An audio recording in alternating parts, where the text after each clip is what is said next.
श्री स्वामी समर्थ साड्यांची खरेदी। तर नमस्कार मंडळी, स्वागत आहे तुमचं आपल्या मिनी ब्लॉगमध्ये। आणि आज मी आलेले आहे द्वारकाधीश मॉलमध्ये, जे की पनवेलमध्ये नवीनच ओपन झालेलं आहे।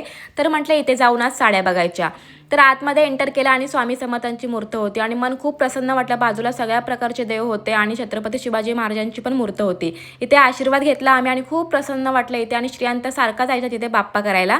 आणि खालच्या सेक्शनमध्ये आम्ही फिरत होतो, तिकडे सगळे वेगवेगळ्या प्रकारचे साड्यांचे सेक्शन होते।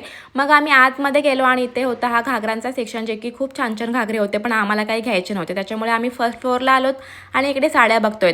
तर छान छान अशा पॅकिंगमध्ये साड्या होत्या आणि मी कन्फ्यूज झाले की कोणती साडी घेऊ। मस्त मस्त साड्या होत्या, पण जी मला साडी पाहिजे होती ती साडी मला इथे मिळालीच नाही। मग बाकीच्या मी इकडे साड्या बघायला लागली आणि इथे पण मला 2-3 साड्या आवडल्या।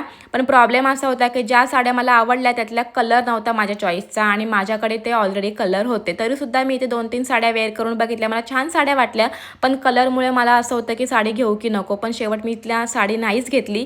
मग बाहेर आलो, म्हटलं चला अजून इथे काय काय आहे ते आपण फिरूयात। मग आम्ही सेकंड फ्लोअरला गेलो आणि इथे मग ड्रेस छान छान अशी ज्वेलरी सगळं काय काय होतं। मग ते आम्ही इथे सगळं फिरलो आणि मग आम्हाला संध्याकाळी भूक लागली। मग काय करायचं म्हटलं चला काहीतरी खायला जाऊयात आपण। तर आलो आहेत आम्ही स्वरो बाईसच्या इथे आणि इथे आम्हाला आवडतं शॉर्मा भेल, जे की निकेशला आणि मला खूप जास्त आवडते। मग ते इथे आम्ही खाल्लं आणि मग संध्याकाळी आम्ही आलो घरी येऊन काय नेहमी श्रियांची मस्ती चालू झालेली आहे। काकीच्या घरात आणि आमच्या घरात तो इथे पोलीस कार सोबत मस्त खेळत बसलेला आहे। त्याची मस्ती काही संपत नाही। रात्रीचं जेवण वगैरे आमचं आटपलं आणि दिवसाचा शेवट आमचा असं झालेला आहे की आज आमचं पाणी येणार आहे। मग काय इथे बादल्या टप सगळं घासायला लागली। तर असा माझा आजचा दिवस गेलेला आहे। ब्लॉग आवडला असेल तर लाईक फॉलो नक्की करा। Bye everyone.